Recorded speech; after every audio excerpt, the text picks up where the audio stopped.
tardes, chicos, chicas, a todos los presentes en estos momentos. Eh, ya, ¿qué día de cuarentena? ¿17, me parece? ¿No? Creo que sí. Perdón, de estado de emergencia, porque no estamos en una cuarentena todavía, propiamente dicho, ¿no? Que una situación así es mucho más complicada, porque ahí sí nadie entra y nadie sale, ¿no? Entonces, pero nada, de momento vamos, seguimos en esa situación, y tenemos que ir aprovechando de la mejor manera, así es que, nada, el día de hoy vamos a tener esta sesión de biología junto con el profesor Eddie Díaz, como ya han escuchando, varios y varias de las personas que nos están acompañando. El día de hoy veremos ciclo celular, como vemos en la pantalla, así es que nada, yo creo que ya vamos a iniciar siempre haciendo la aclaración que en la parte de abajo, ¿no? Ya sea la aplicación de la computadora o del celular o de la tablet, ¿no? En el que nos estén viendo, en la parte de abajo está el chat. Entonces, abran la opción de chat para que puedan comunicarse con nosotros y nosotros poder leerlos, ¿sí? Si tienen alguna duda, comentario, sugerencia, algo que quieran decir o mencionar. ¿Ya? Entonces, eso es todo por mi cuenta. Eddie, son todos tuyos. Bien, gracias Fabio. Buenas tardes con todos los presentes.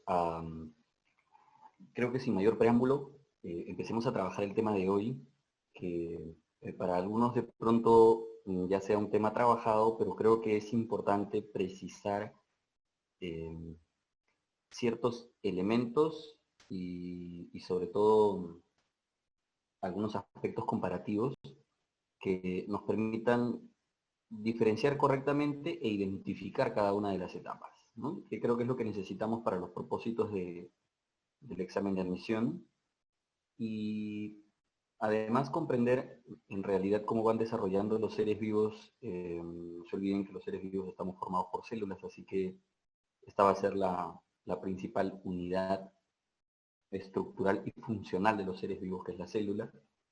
Cómo es que la célula va desarrollando en cada una de estas etapas los diferentes elementos. Bien, recuerden que toda célula se origina a partir de otra célula, de manera que toda célula entonces ha pasado por un conjunto de eventos que van repitiéndose en cada ocasión luego de una división celular. Es decir, quisiera poder dejarme entender. Si cada célula proviene de una división celular preexistente, entonces hay una célula que la antecedió y entonces esta célula ha desarrollado todo un conjunto de etapas que culminaron en esta división celular. Este proceso, este conjunto de etapas, lo vamos a denominar ciclo celular. Se va repitiendo, es decir, cada ciclo celular comprende las mismas etapas que van repitiéndose en cada ocasión y el propósito es simplemente producir nuevas células hijas que terminen por reemplazar a las anteriores o de pronto por incrementar el número de células que participen de este organismo o porque vamos a hacer algún recambio celular, a renovarlas de pronto, o como por ejemplo ocurre con nuestros glóbulos rojos, pues una vez que cumplen un determinado tiempo de trabajo, pues son eliminadas y son reemplazadas por nuevas células que vamos produciendo. Entonces, es interesante poder identificar aquí las etapas de un ciclo celular. Miren en la parte central del gráfico, en realidad tenemos dos etapas, una que comprende interfase y la otra que es la división celular propiamente dicha. La etapa llamada interfase comprende a su vez tres periodos, el llamado o fases, la llamada G1, S y G2. Cada uno de ellos o cada una de estas etapas se caracteriza por tener particulares eventos o se caracteriza porque la célula en realidad desarrolla algunas actividades muy propias de cada una de estas fases, ¿no? Por ejemplo, en el caso de la llamada G1, ¿no es cierto? La llamada etapa de crecimiento celular, que es la primera etapa de interfase, es la etapa de mayor actividad metabólica por cuanto la célula para crecer, pues para incrementar masa y volumen, definitivamente tiene que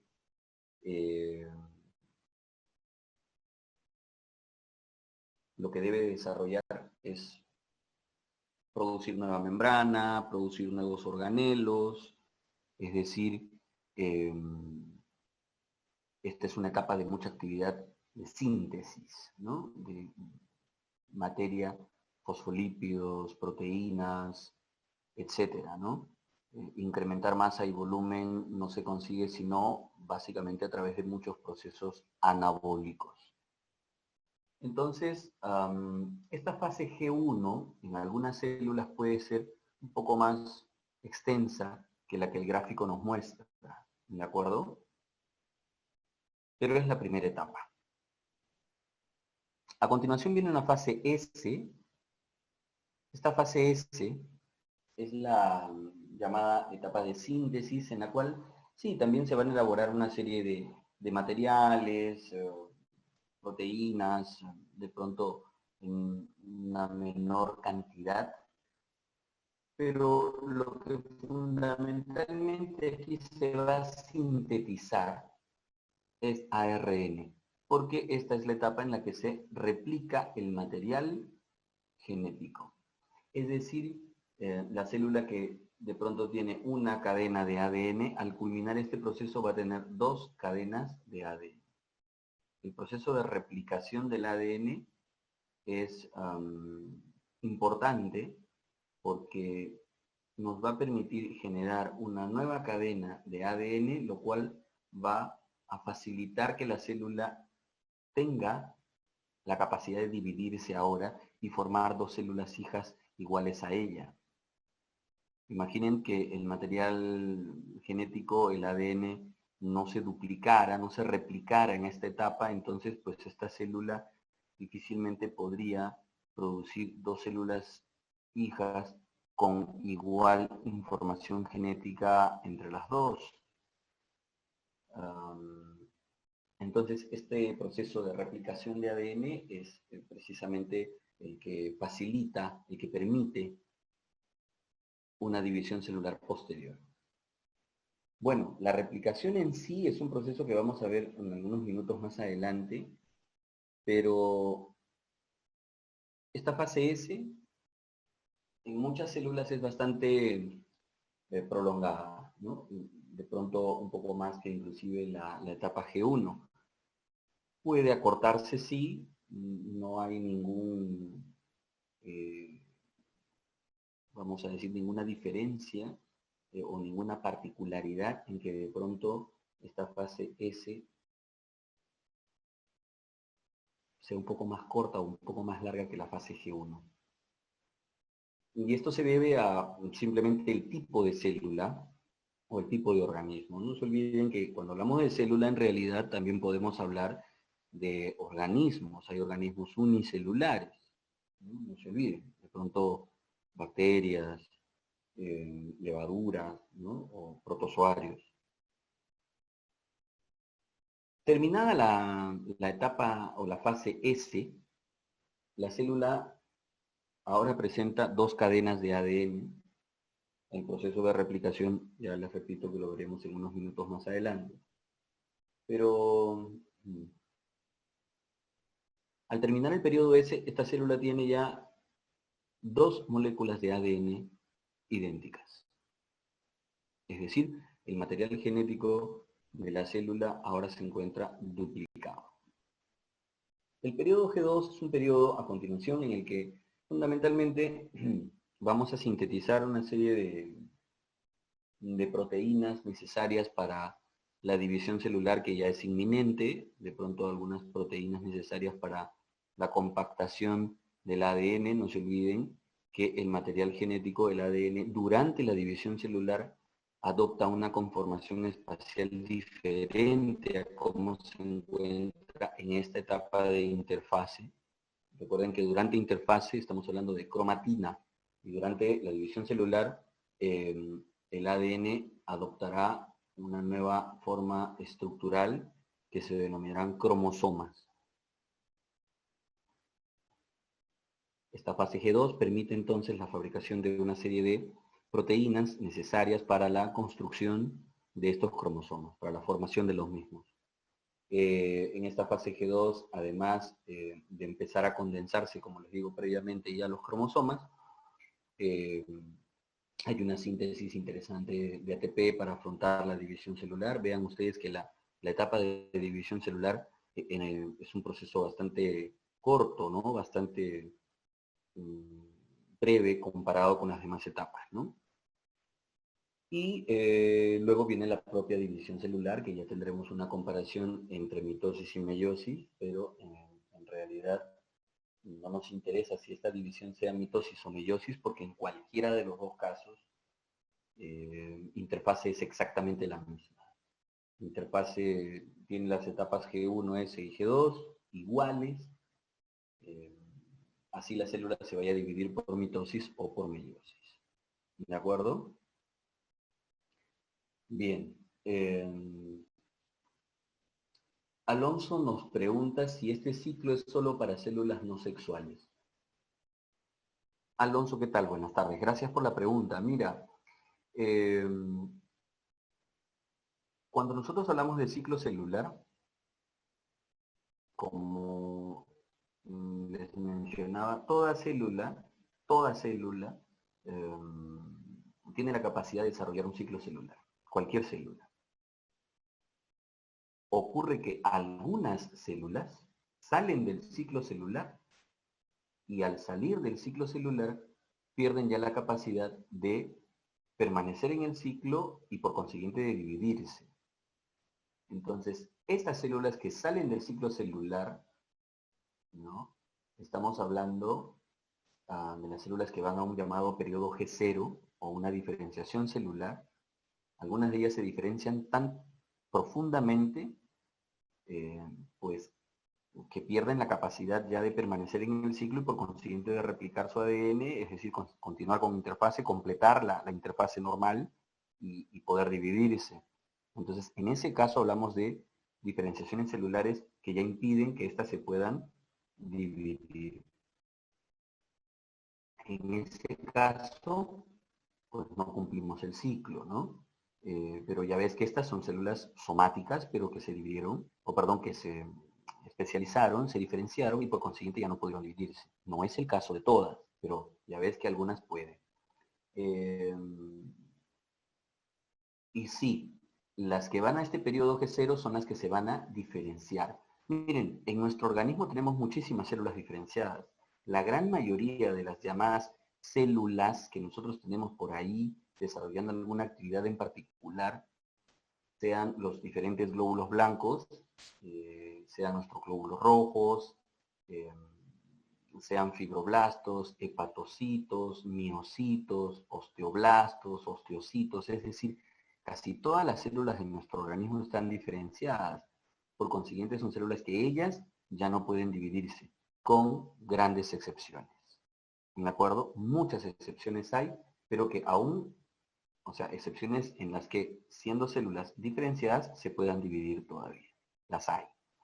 Pero volviendo a lo que Alonso nos preguntó y que no terminé de explicar. Entonces, te decía que, bueno, tenemos células de nuestro organismo, es decir, células somáticas, y que se diferencian, y al diferenciarse, pues ya no se mantienen en el ciclo, por consiguiente ya no se dividen. Entonces, ese es un caso de células somáticas que ya no permanecen en el ciclo celular. Pero también hay otro caso diferente.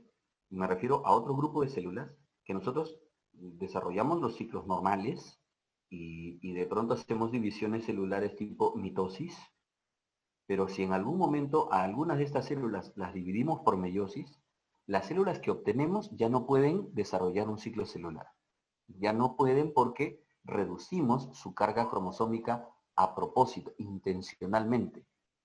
Entonces, ahí es donde estas células, las que vienen producto de meiosis, ya no pueden desarrollar un ciclo celular porque, pues como parte de la división celular, se redujo su material genético y ya no podrían ellos afrontar un ciclo celular nuevo.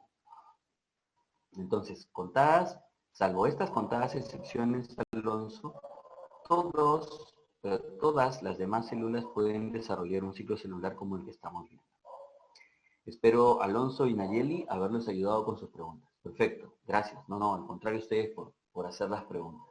Continuemos entonces. Tenemos el periodo G1, S, G2, es decir, todo interfase y luego división celular. Ojo, repito y recalco algo que me parece necesario mencionar, y es que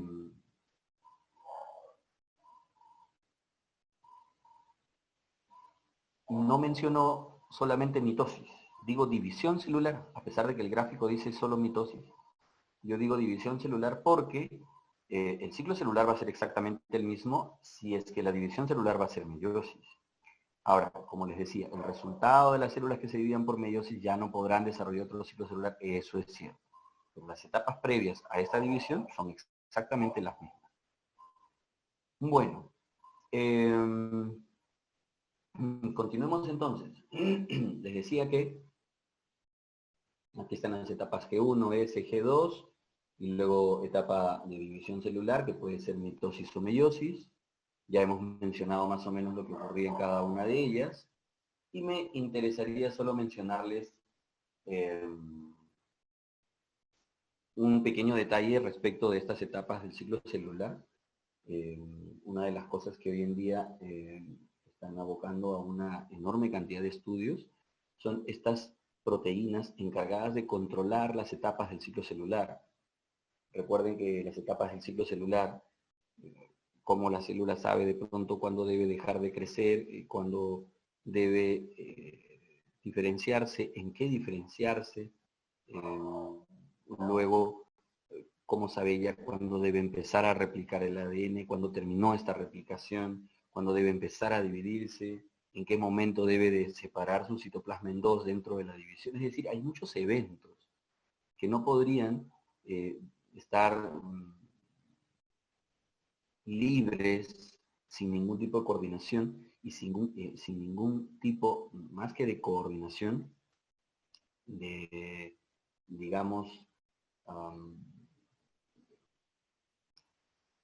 ver cómo explicarme, que alguien definitivamente esté encargado de ir determinando los momentos exactos en los que la célula debe dejar de crecer, en el momento en que debe empezar a replicarse, es decir, alguien debe de estar coordinando perfectamente el inicio y el fin de cada una de estas etapas, y esas son las llamadas ciclinas. Como ustedes ven en el gráfico, son una familia de enzimas llamadas ciclinas dependientes de quinasas, las responsables de ir determinando los momentos en los cuales la célula debe detener su crecimiento, empezar a diferenciarse. Ahora, para las diferenciaciones tenemos los llamados factores de diferenciación, que son muchísimos, son un grupo también enorme de familias proteicas que determinan que una célula se transforme o no en un glóbulo rojo, en un glóbulo blanco, en un fibroblasto, en un mastocito, en fin, etc. Entonces hay factores ahí de diferenciación. Luego continuamos con las propias ciclinas que, como ustedes ven, determinan los momentos en que la célula debe empezar a dividirse y cuando debe, dentro de la división ya inclusive, pues separar el citoplasma en dos, es decir, lo que llamaremos luego una citocinesis. Bueno, esto es más o menos lo mismo que habíamos visto, G1, S, G2, y bueno, solamente asociado a lo que conversábamos, que son las llamadas ciclinas. Me quería detener un momento para hablar sobre replicación de ADN. el proceso, por favor, agradecería que puedan recordar ustedes las características de la replicación misma. Eran dos términos los que describen la replicación. Me refiero a la replicación bidireccional y semiconservativa, ¿no es cierto? Bidireccional, vamos a ver ahora por la manera como es la manera, digamos, como vamos a ver que el proceso se desarrolla. Ahí vamos a tener que observar el famoso, las burbujas de replicación y todo lo demás. Y además es semiconservativa, ¿no? Semiconservativa, ¿por qué? Como ustedes ven en este gráfico, de la cadena de ADN principal, vamos a tener nosotros, a partir de esta cadena, vamos a llamarla parental,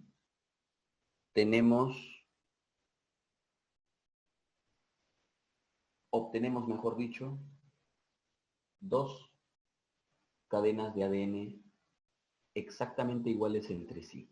Pero las nuevas cadenas de ADN, cada una de ellas mantiene una hebra de la cadena original. Por eso es que decimos que al final esta replicación termina siendo semiconservativa, porque cada cadena nueva de ADN conserva solamente la mitad de la cadena original. Bueno,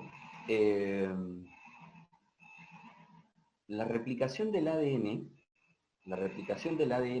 quisiera que por favor nos fijemos en el gráfico que tenemos en este momento. Y recordemos, por favor, una cosa. Lo que teníamos es primero que desenrollar el ADN, y este trabajo de desenrollamiento lo hace la famosa topoisomerasa, ¿no? La llamada girasa, una enzima. Y la siguiente enzima en hacer su trabajo, ya separando ahora los puentes de hidrógeno, dejando las dos cadenas de ADN separadas, es la helicasa. Luego del trabajo entonces de topoisomerasa y helicasa, lo que conseguimos es que las dos hebras de ADN estén separadas. Recuerden que una hebra, ¿no? Una cadena es positiva y otra es negativa. Y aquí viene la primera pregunta que voy a dejar aquí para ver si en el chat nos ayudan, por favor. ¿A qué nos referimos con cadena positiva y negativa? Díganme, la cadena negativa y la cadena positiva del ADN, ¿de qué depende el signo que les pongamos? ¿Por qué hablamos de que una cadena de ADN es negativa y la otra cadena de ADN es positiva? En todo caso, mi pregunta es un poco más específica. La cadena negativa,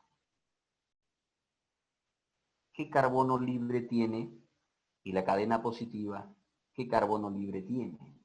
O, dicho de otra manera, ¿en qué dirección va la cadena negativa y en qué dirección va la cadena positiva? Espero, por favor, a ver, a través del chat, díganme, hay más de 60 personas en la sala, a ver, quisiera que me dijeran.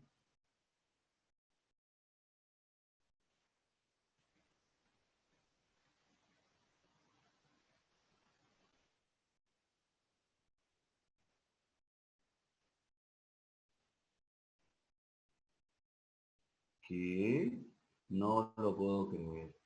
O sea, bueno, voy ayudándoles.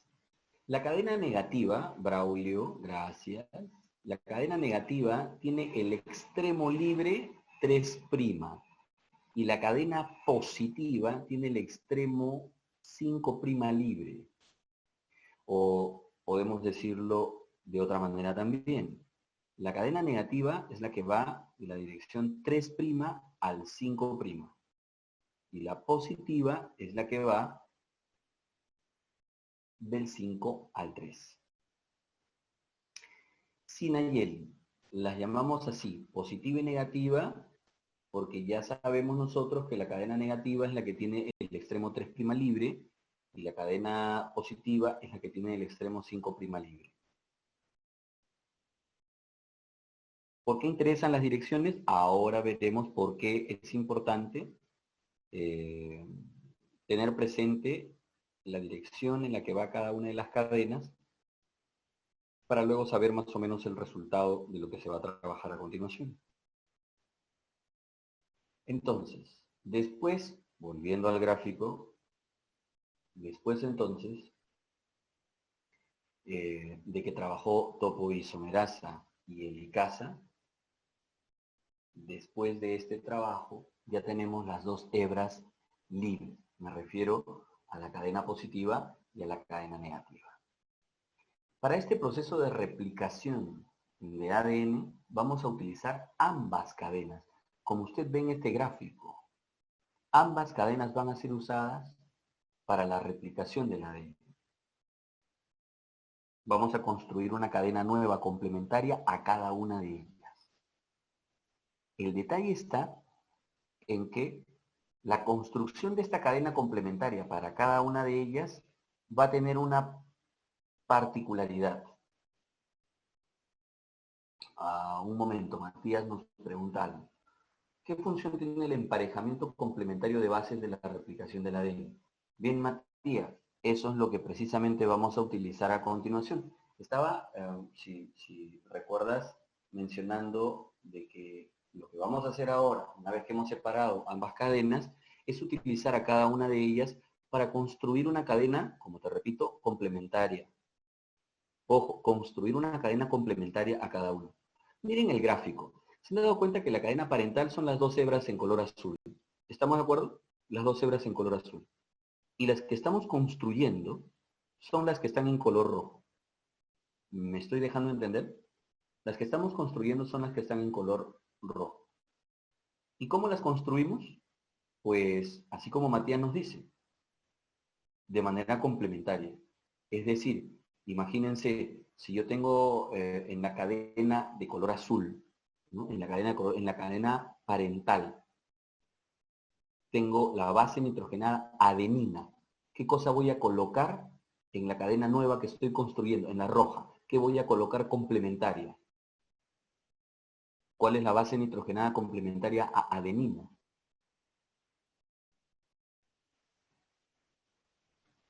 No puedo creerlo. Muy bien. A ver. Ashley, Nayeli, Alexis, Alexis y Araceli. Perfecto. La base nitrogenada complementaria a adenina es timina. ¿Correcto? Timina. Braulio. Lo que yo voy a construir ahora es ADN. Por consiguiente, nunca habrá uracilo. La complementaria a adenina es timina. Claro. Creo que en todo caso estamos recordando o confundiendo a la transcripción, Braulio, a la construcción de ARN. En este caso no estoy construyendo ARN, estoy construyendo ADN. Por consiguiente, ¿qué enzima creen que vamos a utilizar? ADN, ¿qué? Polimerasa. Entonces la ADN polimerasa es la enzima con la que vamos a ir construyendo los nuevos ADNs. Ojo, miren, los de color rojo, y exactamente de manera complementaria. Decíamos que si en la cadena azul, en la parental, hay adenina, la ADN polimerasa colocará una base complementaria a la adenina, que será timina. Si en la parental encontramos guanina, ¿qué colocará la ADN polimerasa? ¿Cuál es la complementaria? Citosina, correcto. Así es. Entonces, así funciona. Si encontramos timina en la parental, ¿qué cosa colocará la ADN polimerasa? Pues adenina, correcto. Y entonces así vamos trabajando de manera complementaria y vamos construyendo la nueva cadena de ADN, pues exactamente emparejando de manera complementaria, uniendo nucleótido a nucleótido, pues las bases complementarias. Entonces, Matías, no sé si ya te ayudé con tu pregunta, ¿no? La función que tiene el emparejamiento complementario de bases es la que me permite construir la nueva cadena de ADN. ¿Me dejo entender? Y así es como vamos trabajando. Chévere, Matías. Entonces, esta es la forma como vamos avanzando, construyendo. Ahora, aquí viene un pequeño aspecto que hay que añadir. ¿Cuál? La dirección. ¿Cómo que dirección? O sea, la enzima esta que está colocando las bases complementarias trabaja en un sentido, es decir, une los nucleótidos en una sola dirección. Ella trabaja uniendo nucleótidos del carbono 5 al carbono 3. Es decir, tiene solamente la orientación para trabajar del 5' al 3'. ¿Y ahí eso qué tiene que ver? Pues, a ver, recuerden que cuando nosotros separamos las dos cadenas parentales, las dos azules, les dije que una era la positiva y la otra era la negativa, ¿correcto? Entonces, una tiene el extremo 3' y la otra el 5'. Lo que quiere decir que si yo empiezo a construir una cadena complementaria a la negativa, la que tiene el carbono 3' libre, entonces tendré que construir, porque es una cadena complementaria, recuerden que va antiparalela, entonces tendrá que ir del 5 al 3. Pero perfecto, porque esa es la dirección en la que puede trabajar la ADN polimerasa. Muy bien. Pero ¿y qué pasa con la otra, con la positiva? Que tiene, la cadena positiva tiene el extremo 5' libre, o sea, ella va del 5 al 3. Si construimos una complementaria a ella, tendría que ser del 3 al 5. Y problemas. ¿Cuál? Que la ADN polimerasa no puede unir nucleótidos del 3 al 5. Entonces lo tendrá que hacer en la dirección que ella puede, del 5 al 3. Pero entonces no podrá hacerlo, digamos, en el mismo sentido como está yendo la cadena en la hebra negativa. Tendrá que trabajar exactamente vamos a decir, en el sentido del 5 al 3, como ella puede. Por eso es que, dense cuenta, en el siguiente caso ahora, mírenlo aquí, cómo, miren el gráfico, ¿ya se dieron cuenta? ¿Vieron el gráfico? Entonces, una está yendo continua y la otra está yendo discontinua, está yendo en el otro sentido. ¿Por qué, digamos, no es que esté avanzando en un sentido diferente, está avanzando en el único sentido que esta ADN polimerasa puede trabajar, del 5 al 3, sino que esta hebra del ADN parental, pues es la cadena positiva. Entonces, aquí es donde, si se dan cuenta, esta cadena está yendo discontinua, fragmentada. Es la llamada cadena retardada, como dices tú, Braulio. Muy bien. Perdonen un minutito, Xiomara nos pregunta algo.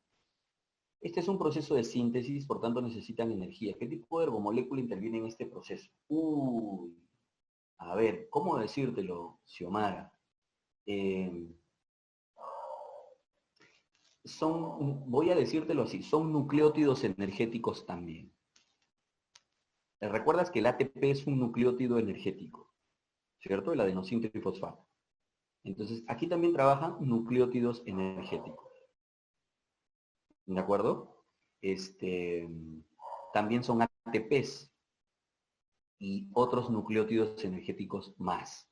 Por ahora, creo que con tener presente el caso del ATP es suficiente. Ya más adelante veremos la participación de otros nucleótidos energéticos también. ¿Ya? Pero fundamentalmente es el ATP. Entonces, volviendo al gráfico, tenemos una cadena de crecimiento continuo y la otra cadena de crecimiento discontinuo. No, al contrario. Gracias también. Y aquí es entonces donde viene alguna pequeña, ¿cómo decirlo? Particularidad. Porque la cadena que va discontinua, ¿por qué se llama discontinua? Porque quedan pequeños espacios entre una y otra cadena. ¿Por qué quedan espacios? Porque la ADN polimerasa, al formar el segmento de ADN, no llega a unirlo con el anterior. Entonces quedan discontinuidades. Por eso se dice que una cadena se construye continua y la otra discontinua, fragmentada. De ahí es de donde viene el nombre de fragmentos de Okazaki. No se olviden que para que esta ADN polimerasa haya empezado a trabajar, ha necesitado de los famosos ARNs cebadores. Pues, ¿qué cosas son los ARN cebadores? Pues, como les estoy diciendo, son pequeños segmentos de ARN construidos solamente para que puedan empezar a trabajar estas ADN polimerasas, ya que ellas no podrían colocar nunca el primer nucleótido. Entonces construimos pequeños segmentos de ARN para que funcionen como un cebo, como una pequeña carnadita, para que a partir de ellos entonces la ADN polimerasa pueda trabajar, pueda continuar su trabajo.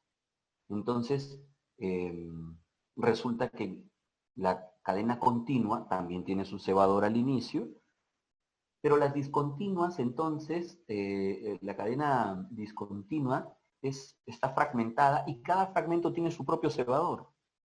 Entonces, a eso es lo que se les conoce como los fragmentos de Okazaki. Los fragmentos de Okazaki son precisamente eh, estos, vamos a llamar, segmentos de ADN con su cebador. Luego de que ha trabajado entonces la ADN polimerasa trabajando o construyendo los fragmentos de Okazaki, vean ustedes ahora el siguiente gráfico. ¿Quién se encarga ahora de quitar el cebador? Es otra ADN polimerasa. Recuerden que es la polimerasa 1, la primera que construyó tanto la cadena continua como los fragmentos de Okazaki ha sido la ADN polimerasa 3. Y luego ahora la ADN polimerasa 1 lo que viene es a reemplazar, a quitar los cebadores, reemplazándolos por ADN. Y finalmente las discontinuidades son resueltas por la llamada ADN ligasa, pues que lo único que hace es unir un fragmento de ADN con el otro. Ya sabes, enlace fosfodiéster. Y entonces nos queda la cadena de ADN completa. Y ya no tiene diferencia, o mejor dicho, ya no tiene discontinuidades, ya no tiene ningún problema. Es exactamente una cadena complementaria a la parental, de puro ADN. Bien, Matías, es cierto, une los fragmentos de Okazaki. Solo que ya no son ahora fragmentos de Okazaki, sino solo fragmentos de ADN, ¿no? Porque recuerda que nosotros los llamamos fragmentos de Okazaki porque tenían su cebador y el fragmento de ADN. Pero luego vino ADN polimerasa 1, reemplazó los cebadores por ADN y entonces ya nos quedaban solamente segmentos de ADN que ahora son unidos mediante la ADN ligasa.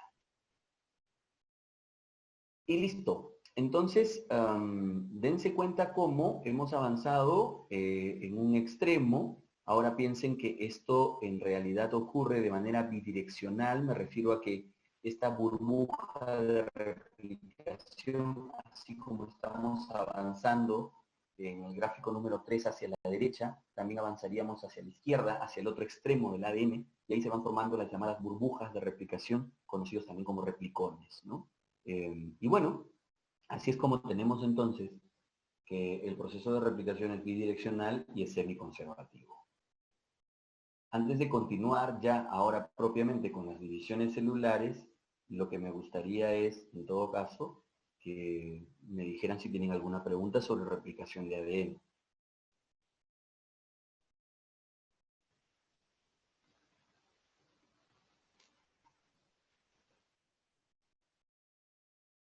Bien, entonces continuamos. ¿Les parece?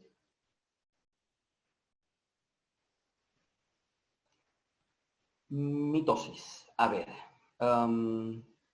Escúchenme, las divisiones celulares en realidad tienen dos procesos. Es decir, las divisiones celulares se van a encargar de dos eventos. Primero, repartir el material genético. A ver, ¿cuál es el material genético con el que cuenta una célula que está a punto de dividirse? ¿Cuál es el material genético que tiene? Díganmelo, por favor. ¿Cuál es el material genético que tiene una célula que está a punto de dividirse?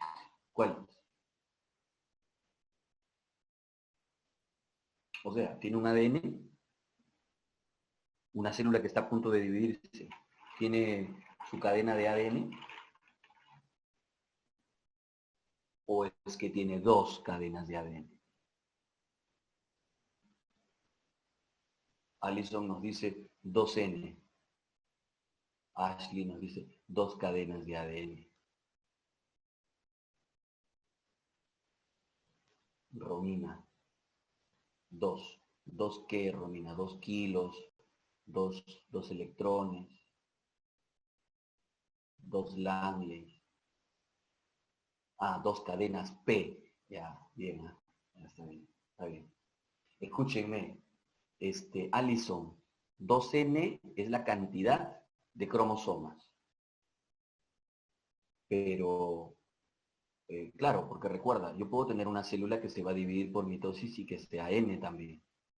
¿Me dejo entender? Entonces, no siempre va a ser 2N. Pero lo que sí, de todas maneras, voy a tener dos cadenas de ADN. Excelente. Bien, Matías, podríamos ponerlo así, como 2 por 2N. Pero también podría ir, Matías, como 2 por N. ¿Me dejo entender?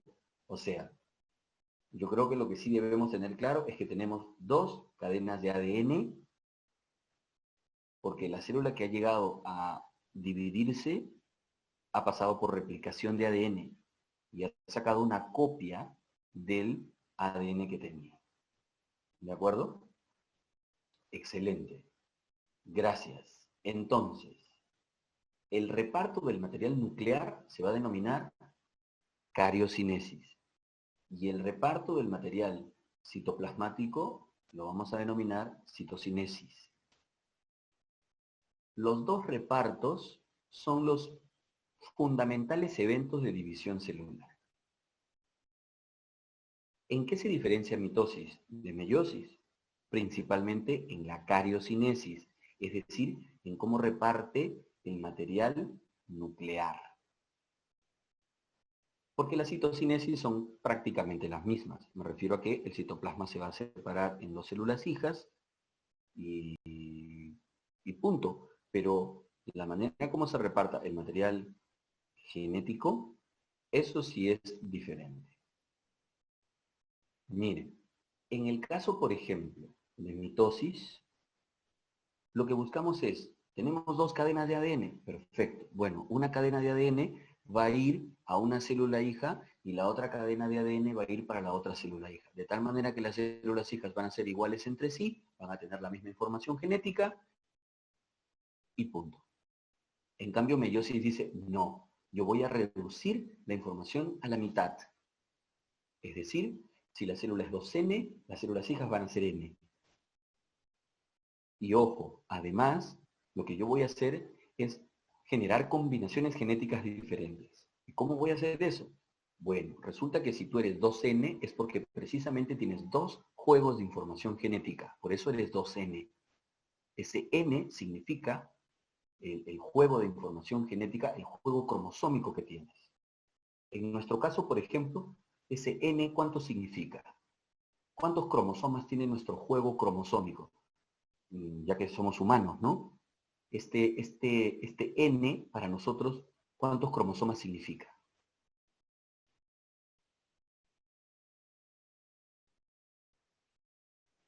Perdón, no me digas, ok, Atenas, gracias, 23, genial, ya estaba preocupándome. Y el resto no me digan que no sabían que tenían un juego cromosómico de 23 cromosomas. Sí, claro, así es. Pero no tenemos uno, tenemos dos juegos cromosómicos, uno de cada progenitor. Perfecto. Por eso decimos que somos 2N, diploides, porque tenemos dos juegos cromosómicos, dos juegos N. Ahí venía la razón entonces, Alison, de que tú menciones que éramos 2N. Correcto. Ahora, lo interesante de meiosis es que va a partir de estos dos juegos cromosómicos, N, de cada progenitor, N de papá y N de mamá, y meiosis va a decir, bueno, en realidad yo no voy a separar solamente los dos juegos de información N de papá y N de mamá tal cual los recibí, porque si no, entonces yo voy a generar células hijas con la mitad de la carga, ¿no? N cada una, pero con la misma información genética que recibí de papá y de mamá. Lo que vamos a hacer es, antes de reducir los dos juegos a uno, lo que voy a hacer es unirlos y recombinarlos. Eso es lo que hace meiosis. Entonces genera recombinaciones de características nuevas y luego de recombinarlas los va a separar. ¿Me estoy dejando entender? Y así es como vamos a obtener células hijas N, pero con combinaciones genéticas diferentes. Nos pregunta Alexis, si tuviéramos una neuploidía, ¿en qué etapa de mitosis lo presentaría? Bien, Alexis, ahora que veamos las etapas tanto de mitosis como meiosis, ¿te parece si ahí analizamos el término que nos estás preguntando? Porque se originan precisamente dentro del proceso, ¿ya? Y Braulio nos dice, la combinación es el llamado crossing over. Excelente, esa es Braulio. Así es. El término que utilizamos nosotros para esta recombinación que les mencionaba es el entrecruzamiento de información o como le dicen también crossing over, ¿no? Bueno, estas son las diferencias entonces entre mitosis y meiosis, por favor. Como les decía, las diferencias se centran fundamentalmente en el reparto del material nuclear. Entonces, vamos con la más sencilla, mitosis. ¿Les parece? Mitosis, ¿qué dice? Bueno, tenemos dos ADNs, así que entonces lo que vamos a hacer es separar pues, un ADN para una célula hija y otro ADN para la otra célula hija y listo. Tendremos dos células hijas iguales con la misma información y punto. Entonces, por eso es que ustedes van a encontrar toda la cantidad de cromosomas, ¿no? Toda la cantidad de cromosomas que tiene, toda la cantidad de cromosomas que tiene un individuo a la hora de empezar a dividirse. Esta célula, cuando se va a empezar a dividir, todos sus cromosomas tienen dos cromátides. ¿Pero por qué dos cromátides? Porque precisamente todo el material genético, el ADN, se ha replicado. Le hemos sacado una copia. Entonces, por eso es que todos los cromosomas tienen su cromátide hermana, tienen su copia. Por eso es que, si ustedes ven, vean ustedes el siguiente gráfico. Aquí es cuando se forman los cromosomas. Miren ustedes el tamaño y la manera como se van enrollando y super enrollando. Por favor, vean ustedes al lado izquierdo el grosor, el espesor. Una cadena normal de ADN tiene 2 nanómetros. 2 nanómetros. Luego miren, ya la cromatina tiene 11 nanómetros. Y luego se forman las fibras de cromatina. Miren cómo saltan a 30 nanómetros de espesor y luego se forman estos bucles de 300 nanómetros. Imagínense que este bucle es mucho más grande que el virus del SARS-CoV-2 que está de moda en estos momentos, que nos tiene a ustedes en su casa y a mí en la mía. ¿Ah? Imagínense que ese bucle es de 300 nanómetros y el SARS-CoV-2 tiene 100, alrededor de 100 nanómetros. No, imagínense, para que vean lo pequeño que es este virus.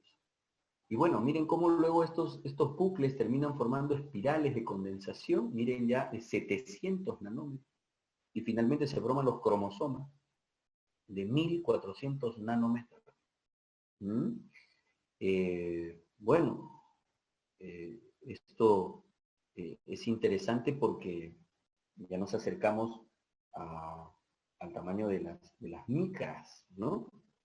Es por eso que ya se pueden ver los cromosomas fácilmente al microscopio óptico, ¿no? Pero miren cómo este cromosoma tiene pues dos cromátides, ¿no? Y esto es porque siempre lo dibujan así, porque son los cromosomas como normalmente los vemos al empezar la división celular. Y es que aquí están los gráficos. Miren ustedes. En profase, ya lo característico es que se va a desintegrar la carioteca, ¿no? El inicio de la cariocinesis. Y los cromosomas tienen dos cromátides porque todos tienen su copia, ¿no? Entonces, aquí, por ejemplo, ¿cuántos cromosomas vemos que se están formando? Fácilmente vemos 4 y todos tienen sus cromátides hermanas, o dos cromátides, ¿no? Cromosomas dobles también los podríamos decir. Miren que en profase también se empieza a formar el uso acromático, ¿no? Algo interesante. Entonces, profase se caracteriza por iniciar la cariocinesis, se desintegra la carioteca, los cromosomas ya están bastante condensados, se inicia la formación del uso acromático. Y a continuación, pues en una metafase, miren ustedes la metafase, lo característico es la formación de la llamada placa ecuatorial. El uso acromático ya está totalmente formadito y, y se alinean los cromosomas pues en la llamada placa ecuatorial. Interesante recordar que las fibras del uso acromático, los ásteres, ¿no? Se unen al cinetocoro, ¿no? En otro momento podremos recordar todas las partes de un cromosoma. En efecto, Matías, gracias por el aporte. Es el momento de mayor visibilidad, es el momento de mayor compactación, ¿no? De los cromosomas. Precisamente en este momento es cuando se hacen los famosos análisis de, a ver, díganme el término, cuando quiero saber la cantidad, variedad y diversidad de cromosomas de un individuo o especie.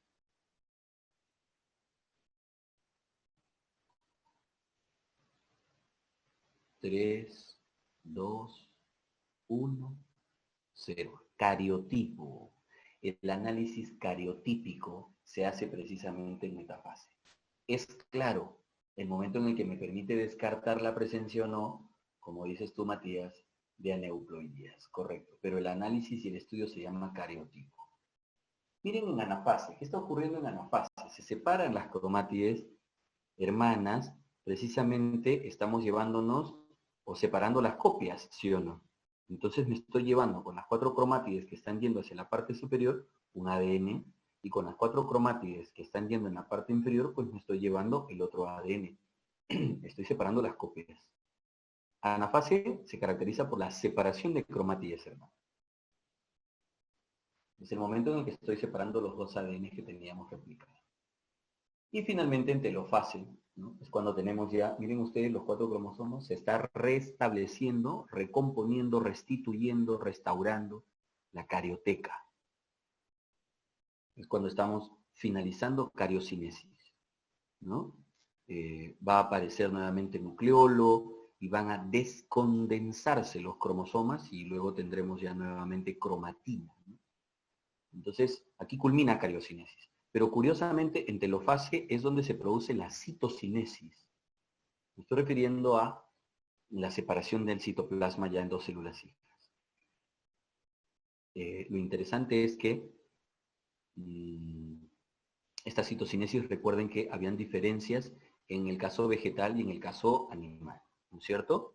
La citocinesis vegetal empieza a formar los llamados fragmoplastos, que luego forman la llamada lámina media. Recuerden, estos son producidos por el aparato de Golgi. Y en el caso de animales, lo que se forma es el anillo de constricción. Recuerden que esto es como una suerte de anillo que empieza a cerrarse de manera centrípeta y va estrangulando la célula. Y así es como termina por separar a las dos células hijas. Y bueno, esto fue mitosis. ¿Estamos de acuerdo? Esto fue mitosis. Veamos por favor brevemente meiosis. Un momentito.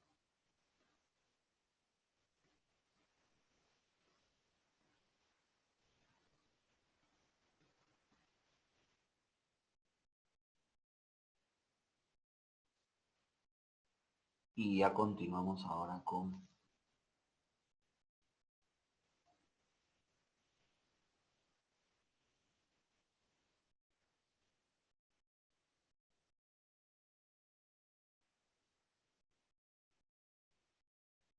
Ahí vamos.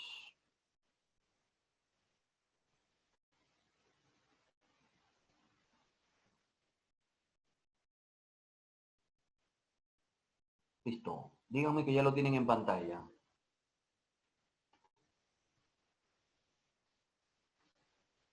¿Sí? ¿Lo van viendo? Meiosis.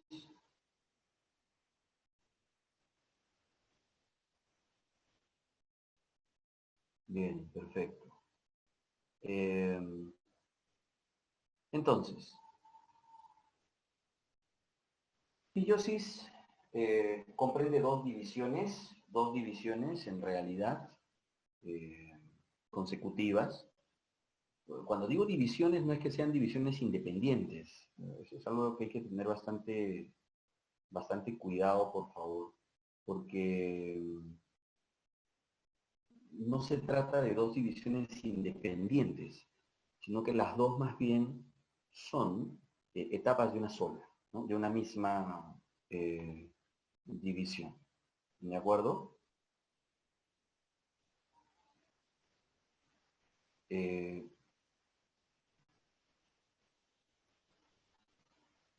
tenemos entonces el caso...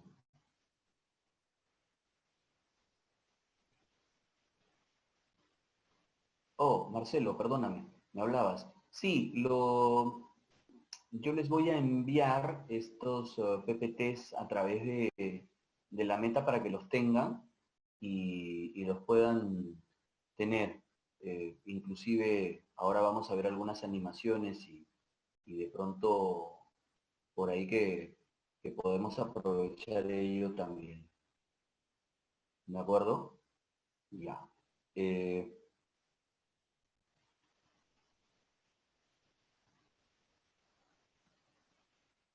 no, no, al contrario. Bien, volvamos entonces para ir brevemente a culminar esto y entonces ya lo podamos tener. A ver, miren, les decía que meiosis comprende entonces dos divisiones, pero en realidad no son divisiones independientes, porque no son, escúchenme esto, y concéntrense, no son dos cariocinesis y dos citocinesis, no. ¿Me dejé entender? Es una sola cariocinesis con dos citocinesis. ¿Cómo es eso? Escúchenme. Lo que yo voy a hacer es repartir el citoplasma, ¿no es cierto? Dos veces para tener 4 células hijas. Pero lo que yo voy a hacer es un solo proceso de reparto de material nuclear. O sea, yo voy a tener, al terminar meiosis 1, 2 células hijas, sí. Pero esas células hijas no son utilizadas y no son el resultado final del proceso. El resultado final, el que ya es utilizado, son las células hijas después de meiosis 2. Por eso les digo, el reparto, el reparto del material nuclear culmina en meiosis 2. Mientras que en meiosis 1 y en meiosis 2 hemos tenido dos citocinesis. ¿Por qué interesa tanto profase 1? Profase 1 interesa mucho porque Profase 1 es la que se encarga de hacer esta recombinación que habíamos mencionado.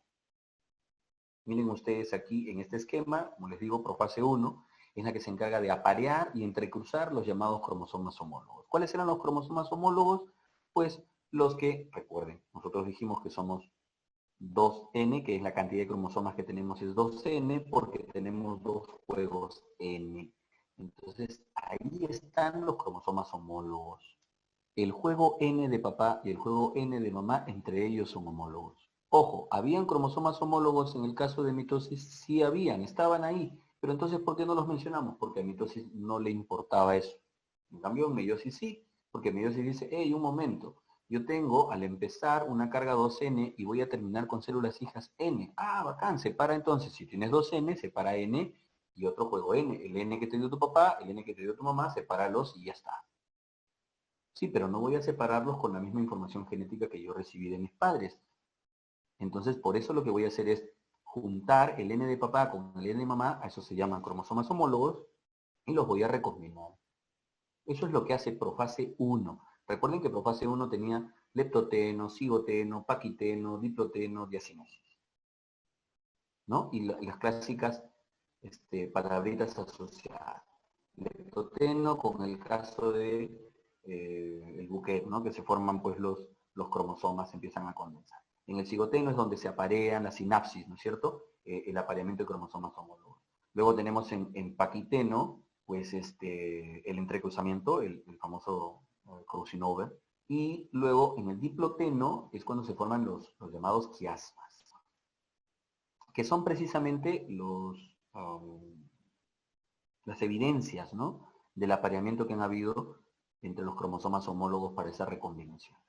Finalmente, la diacinesis lo que busca es, pues, terminar ya esta recombinación, volviendo a separar los cromosomas, para ya continuar con el proceso, ¿no?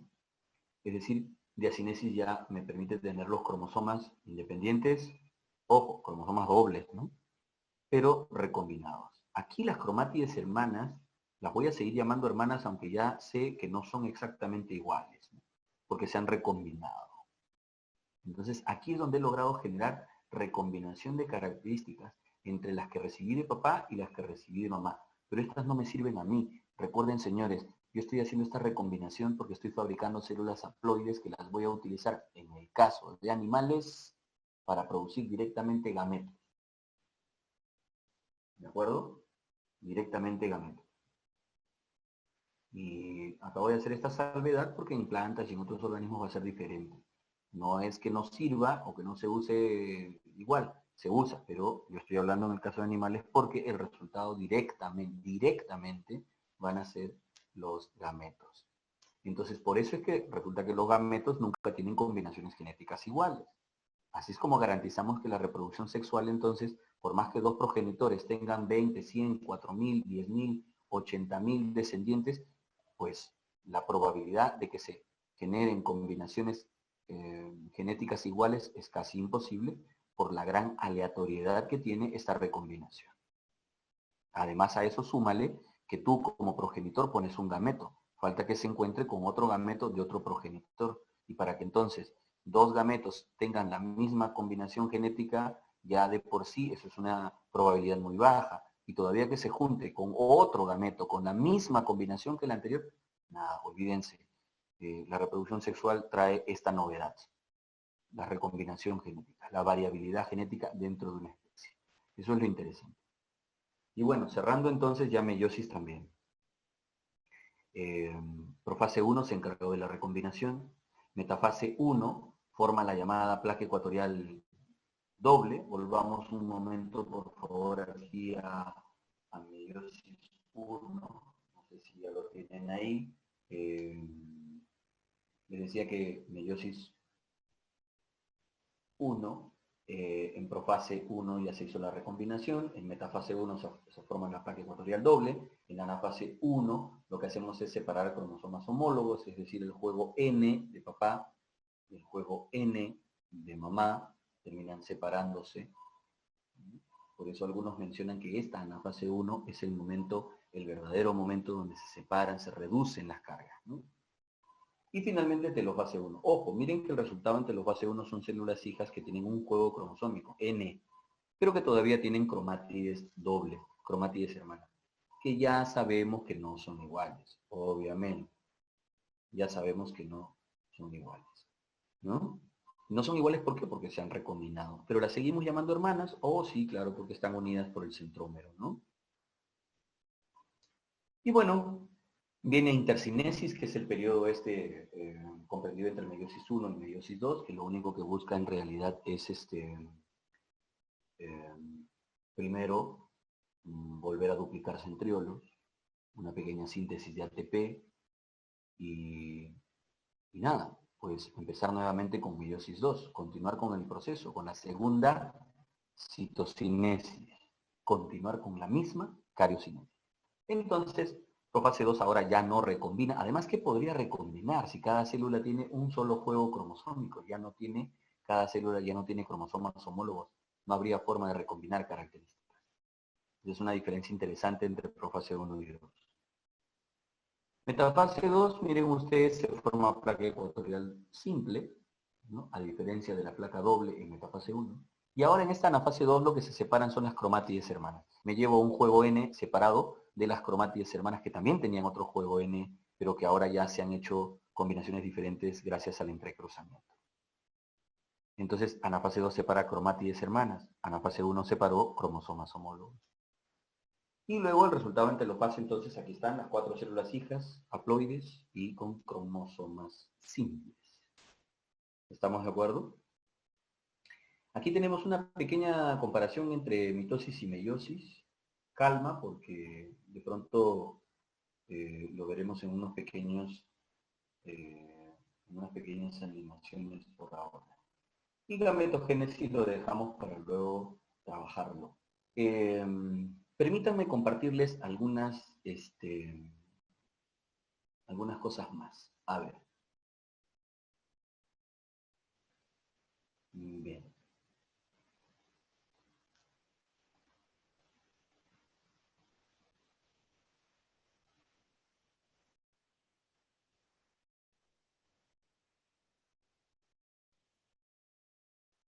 Díganme por favor si es que ven la pantalla. Les estoy compartiendo, es una pantalla, es un Explorer. ¿Lo tienen ahí?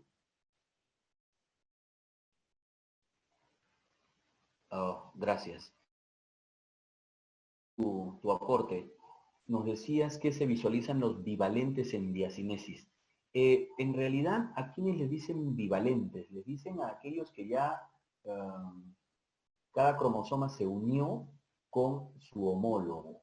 Y así estuvieron unidos desde profase 1, desde cigoteno, ¿no? Estuvieron así y se volvieron a separar en diacinesis, pues, ¿no? Perfecto. Bien, gracias. Entonces, a ver, voy entonces aquí. Miren por favor el proceso y luego podemos repetirlo y volvemos a trabajar. Bueno, nos están mencionando las etapas, ¿no? Perdón, las partes de la célula. Miren que hay cromatina. ¿Cómo sé que hay cromatina? Porque hay núcleo. Estamos en interfase, ¿no? Pero ya entrando a profase, miren ustedes. ¿Qué pasa con la cromatina? Toma la forma de ¿qué? De cromosoma. Ya sabemos que esto viene desde G2, pero en profase es mucho más notorio. Ojo, cada cromosoma tiene su cromatida hermana. Profase desintegró el núcleo, formó cromosomas, empezó a formar el uso cromático. La llamada metafase tiene la placa ecuatorial formada. ¿Estamos de acuerdo? Bueno, ahora, pues miren qué hace anafase, ¿no?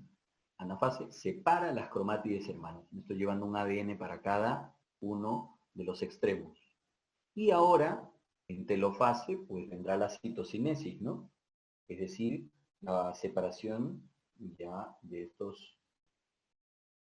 estas células hijas, ¿no?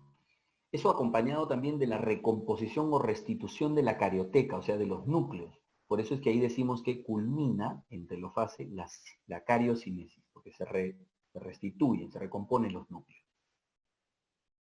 Y ahí viene la citocinesis, como ya lo habíamos dicho, fragmoplastos, en el caso de células vegetales, y el anillo de constricción en células animales. ¿Es correcto? ¿Listo? Esta ha sido entonces mitosis. ¿Hasta ahí todo bien?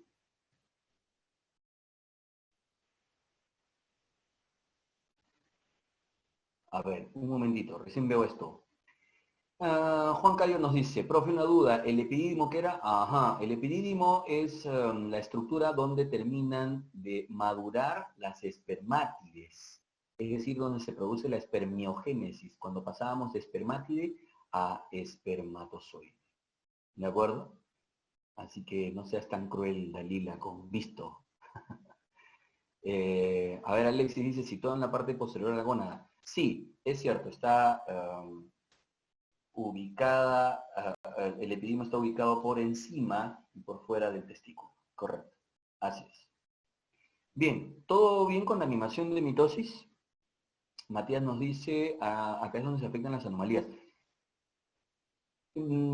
Sí, en mitosis podría generarse un error, ¿no es cierto?, en el reparto y por consiguiente podríamos generar células hijas con cargas anormales. Correcto. Pero donde usualmente es mucho más frecuente y además de consecuencias un poco más trascendentales es en meiosis, porque los repartos generan gametos con cargas anormales, los cuales de pronto en una fecundación podrían generar individuos con cargas cromosómicas anormales, lo que llamamos aneuploidías, ¿no? Y ahí podemos tener excesos o defectos en las cantidades cromosómicas. ¿De acuerdo? ¿Me dejé entender? ¿Todo bien entonces con la animación? Para ver de pronto una animación de meiosis 1, una de meiosis 2 y terminamos, ¿les parece?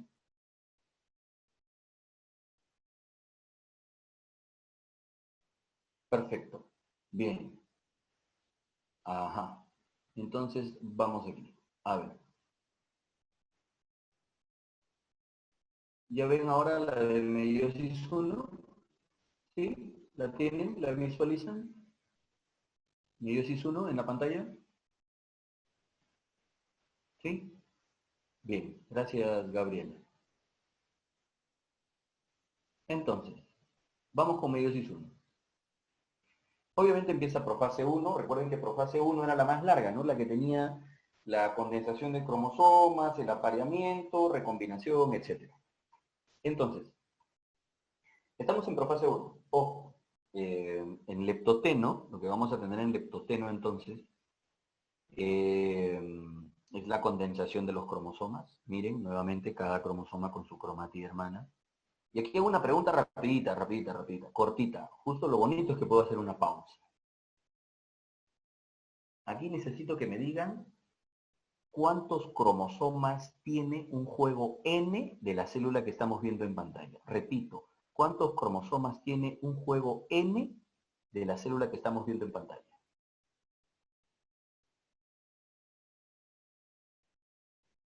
Gerson, de lo que estamos viendo en pantalla.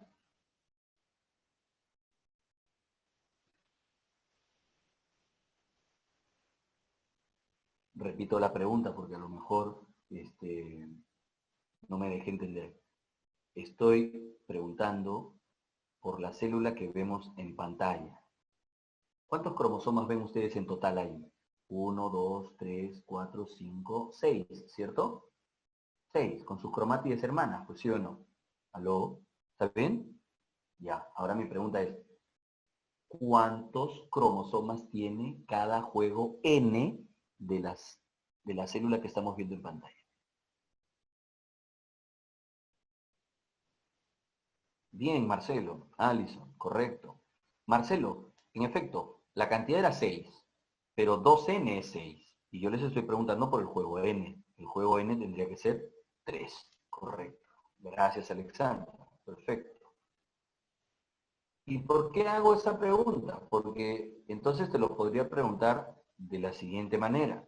¿Cuántos pares de cromosomas homólogos tiene esta célula? La que estamos viendo en pantalla. ¿Cuántos pares de cromosomas homólogos tiene? 3, ¿sí o no? Claro. Si son 6 cromosomas en total, ¿cuántos pares homólogos son? 3, porque cada juego cromosómico N es de 3 cromosomas. El otro juego cromosómico N de 3.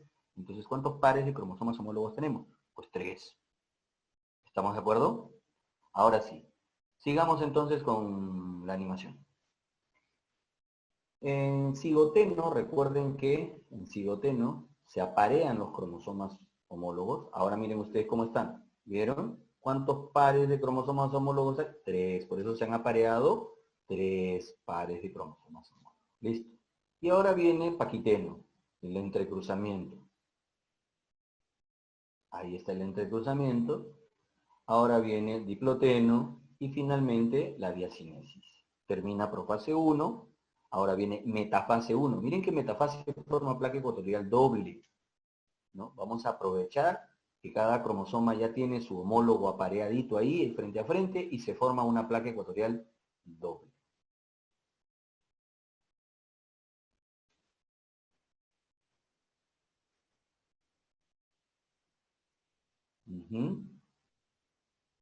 Metafase 1, placa ecuatorial doble. ¿Listo? Ahora miren anafase 1. Me llevo un juego N. ¿Cuánto era N? Perdón, ¿cuánto era N? Hace rato lo dijimos, para esta célula, ¿cuánto era N? 3, ¿no es cierto? Entonces miren ustedes cuántos cromosomas se van a cada extremo. 3.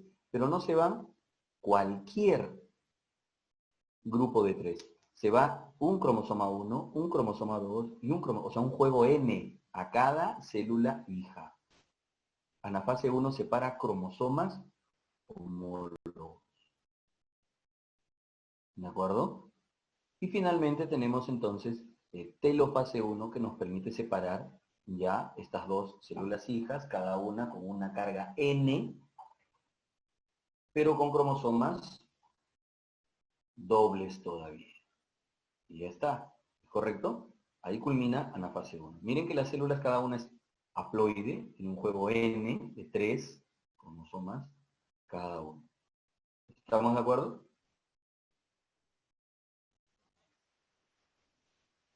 Perfecto. Hasta ahí, ¿alguna pregunta, alguna consulta para terminar ya con meiosis 2 y poder ir finalizando nuestra sesión? ¿Todo bien? Bueno, entonces vamos con meiosis 2. ¿Tienen ahí, visualizan ahora meiosis 2? ¿Todo bien? ¿Sí? Meiosis 2 está en las pantallas. Bueno, creeré que sí. Bien, gracias Luz, realmente. Entonces, gracias Izarra, muchas gracias. Keila también, gracias. Bueno, ahí vamos, en meiosis 2 entonces. Vean que profase 2 empieza con lo que finalizó meiosis 1, me refiero a las células hijas N, pero con cromátides dobles. Y entonces, ahora lo que vamos a hacer es, en meiosis 2, pues separar estas cromátides hermanas. Por eso es que, vean, profase, ¿qué hizo? Desintegró el núcleo, formó los cromosomas, pero miren estas metafases. Las metafases forman placa ecuatorial simple. ¿Por qué? Porque ahora cada célula tiene un juego N. Ahora anafase 2, ¿qué separa? Cromátides hermanas. Pero me estoy llevando un juego N a cada lado. Solo que estos juegos N ya no son iguales, porque las cromátides hermanas no son idénticas. ¿Por qué no son idénticas? Porque en profase 1 las recombiné. Y es así entonces como telofase vuelve a separar las células hijas en dos y miren este resultado. 4 células hijas haploides cada una, es decir, con un juego N, con un juego cromosómico N del 1 al 3, en este caso, en nuestro caso sería pues del 1 al 23, y con cromátides simples, no con cromátides dobles como terminamos en meiosis 1. ¿De acuerdo? Bien, bueno, ¿alguna pregunta, alguna duda, alguna consulta?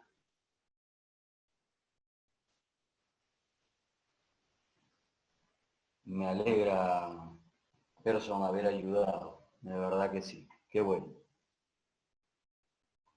Entonces, díganme preguntas, dudas, si no, para darle el pase a Fabio nuevamente, que haya algún material, algunas preguntitas ahí, y podamos trabajarlo. ¿Sí?